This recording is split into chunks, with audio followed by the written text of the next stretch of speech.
BIS Commodities with your market recap for the week ending December 20th, 2019.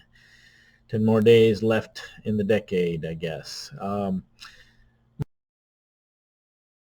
In specific, continued the momentum from late last week, Monday being a big up day based on the potential phase one trade agreement between China and the United States. We'll go on to that in a little bit.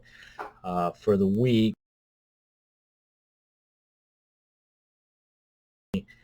wheat 10 cents higher, but for the month of November, month of December thus far, corn's up 7 cents, beans are up 53 since the beginning of the month. Wheat's basically unchanged, and interestingly enough, for the year, with 10 days left to go in the calendar year, and a continuation chart up 14 cents from a year ago for so far for 2019.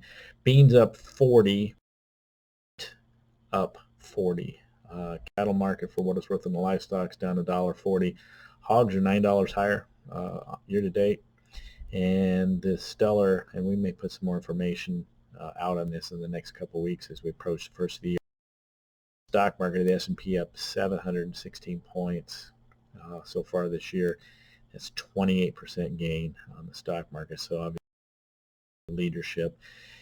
And keep in mind, as we get to the first of the year, some of the investment banks are looking at the commodities as being a potential good return in 2020. So will we see some new monies come into the market?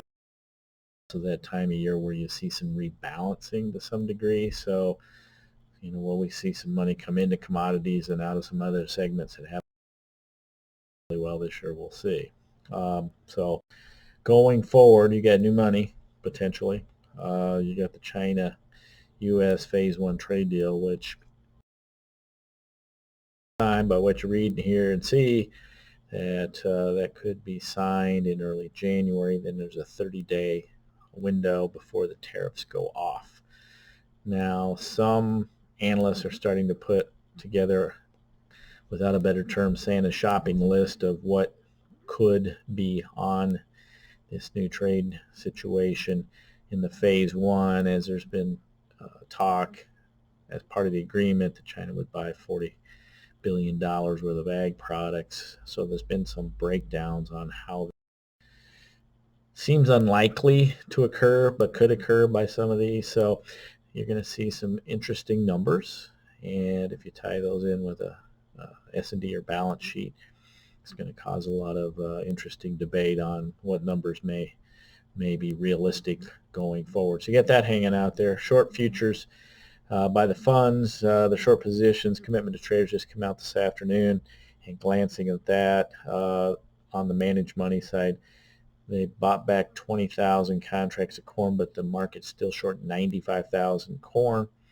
They did add to the wheat longs by 13,000 contracts, along 24,000 Chicago wheat. They're actually short Minneapolis and Kansas City.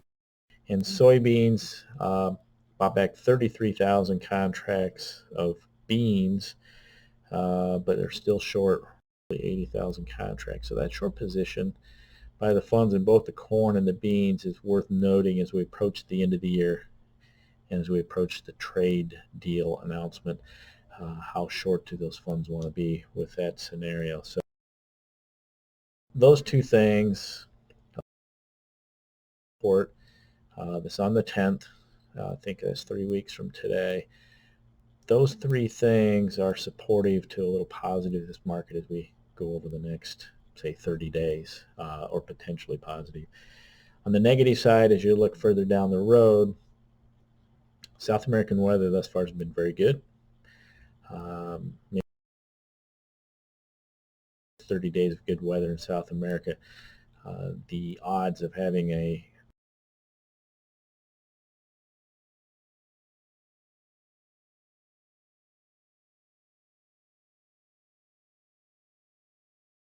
springtime, U.S. planted acres on both corn and beans will be watched closely, especially after all the prevent plant last year.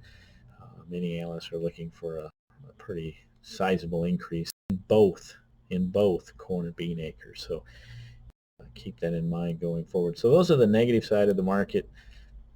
Those are more down the road post the January crop report, so be aware of that. The cash markets this week showed some softness with the higher markets. We did see movement pick up in some areas. We have seen a little Chinese business at the Gulf that has created some movement in that regard. Keep in mind the mid and upper Miss River is now closed going forward, so some of the river system is down for the winter. So basis lowered. Interesting to watch producer movement. We are seeing and hearing some thoughts out of the country that producers are farther along in corn sales this year than they have been in the last few years as of this date. That also could warrant for a solid basis going forward. On the livestock side, the cattle on feed report this afternoon for the month, on feed at 102. The placements at 105, marketing's at 97. The only, I guess, a little surprise in there was the placement number was a little larger than the trade was anticipating. That could put a little pressure on the cattle market early next week. This is the last full business week of the year. Keep in mind Christmas is Wednesday of next week. There's a half trading day on Tuesday, the 24th.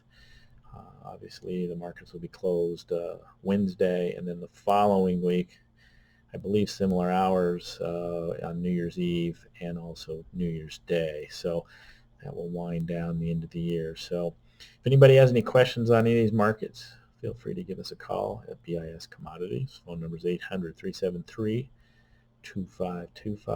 or on the web at biscommodities.com.